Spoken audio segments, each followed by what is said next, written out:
ইসকনকে রুখে দেওয়ার ঘোষণা দিয়েছেন হেফাজতে ইসলামের যুগ্ম মহাসচিব মাওলানা মামুনুল হক। বুধবার বিকেলে ফরিদপুর সরকারি রাজেন্দ্র কলেজ মাঠে খেলাফত মজলিস আয়োজিত জনসভায় প্রধান অতিথির বক্তব্যে তিনি এ হুঁশিয়ারি দেন। ইসকনের বিরুদ্ধে আমরা বছরের পর বছর কথা বলেছি। এই ইসকনকে যদি তাদের অগ্রযাত্রাকে যদি রুখে না দেওয়া যায়, বাংলাদেশের স্বাধীনতা বিপন্ন হবে। শাপলা চত্বরে হেফাজতে ইসলামের আন্দোলন ও বৈষম্য বিরোধী ছাত্র আন্দোলনে গণহত্যার বিচারের দাবি ও নৈরাজ্যের প্রতিবাদে বিশাল গণসমাবেশটি অনুষ্ঠিত হয়। এ সময় তিনি সম্প্রতি চট্টগ্রামে ঘটে যাওয়া ঘটনার বিষয়েও উপস্থিত জনতাকে সতর্ক করেন।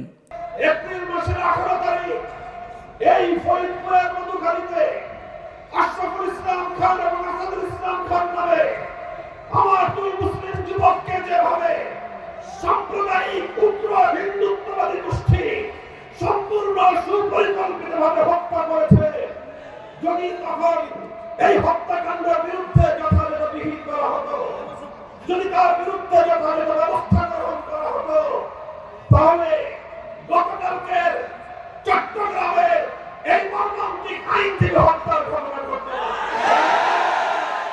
গতকালকের এই ঘটনার পর আজ গোটা বাংলাদেশ হতবাক।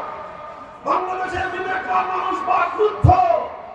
একটি দেশের আদালত পাড়ায় যদি একজন সরকারি আইনজীবীর জীবন নিরাপত্তা না থাকে, তাহলে বুঝতে হবে এই উগ্র সাম্প্রদায়িক গোষ্ঠী কতটা ভয়াবহ এবং কতটা দুর্বৃত্ত এবং কতটা আগ্রাসী ভূমিকায় তারা পরিণত হয়েছে।